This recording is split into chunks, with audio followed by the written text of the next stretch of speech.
kasat mata tentang kehidupan Dayak yang sesungguhnya di bidang kekinian.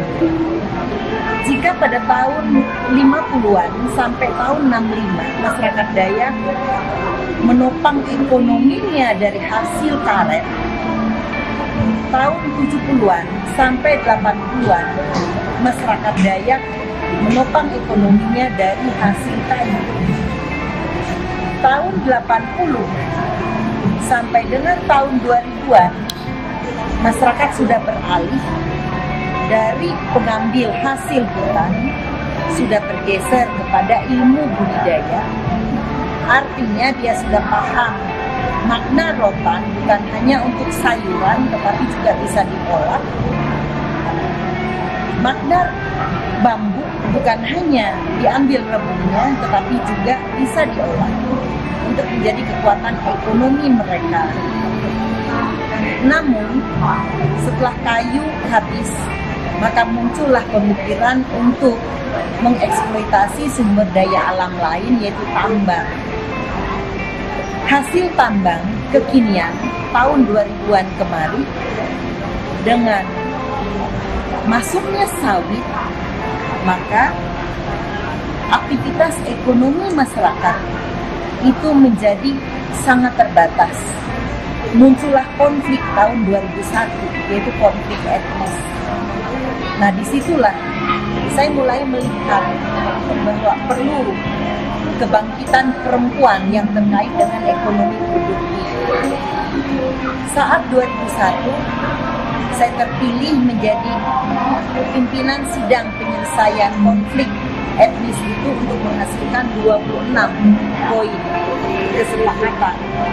Dalam hal ini menjembatani apa yang menjadi keresahan masyarakat untuk melakukan aktivitas ekonomi dalam NKRI untuk hidup merdeka, menikmati sumber daya alam yang ada di sekitarnya, merdeka secara hakiki.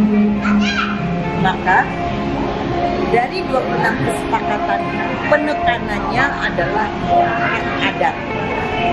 Hak adat, maka muncullah juga salah satunya adalah untuk aktivitas ekonomi produktif, memunculkan motif-motif ukiran, motif-motif benang bintik yang terkait dengan aktivitas perempuan. Dan pada saat itu saya terpilih kembali untuk duduk menjadi Sekretaris Jenderal Pemberdayaan Perempuan Kalimantan. Dengan kapasitas saya sebagai seorang dosen, sebagai seorang yang ditokohkan dari perempuan, maka bersatu padu dengan pemerintah setempat untuk melihat peluang-peluang usaha bagi perempuan. Dengan demikian, maka saya melihat sumber kekuatan pendanaan dari pemerintah tidaklah dapat diharapkan sepenuhnya untuk aktivitas perempuan. Maka saya mendirikan NGO yang namanya adalah Yayasan Padi Batang Kayu Garing. Yayasan ini didirikan oleh 3 serangkai kami bertiga saudara untuk menampung aktivitas ekonomi produktif, khususnya yang berkaitan dengan tanam-menanam dalam rangka melestarikan hutan, melestarikan buah-buahan lokal, melestarikan jenis-jenis padi lokal, melestarikan motif-motif benang bintik.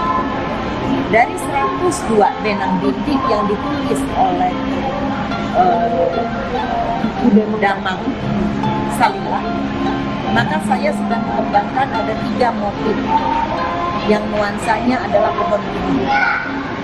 Lewat Yayasan Padi Batang Kayu Garing ini, maka saya melakukan, atau 3 serangkai tadi, melakukan pelatihan yang terkait dengan budidaya tumbuhan, obat-obatan, tanaman, dan buah-buahan lokal pada 3.500 hektar yang dipercayakan oleh Menteri Kehutanan pada tahun 2002 sebagai wadah aktivitas ekonomi masyarakat melestarikan lingkungan sekaligus tumbuh-tumbuhannya, dan juga tempat aktivitas memperkenalkan tumbuhan dan tanaman-tanaman lokal yang mempunyai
atau melakukan motif-motif benang bintik, yaitu filosofi batang garing. Batang garing ini bukan beda dengan batang tanggaring. Kalau pohon tanggaring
pemindahan ibu kota negara, maka saya melihat untuk peningkatan kapasitas khususnya perempuan dalam rangka menghasilkan sumber daya manusia yang lebih berkualitas dengan tanpa mengabaikan hidup berkeadapan tadi.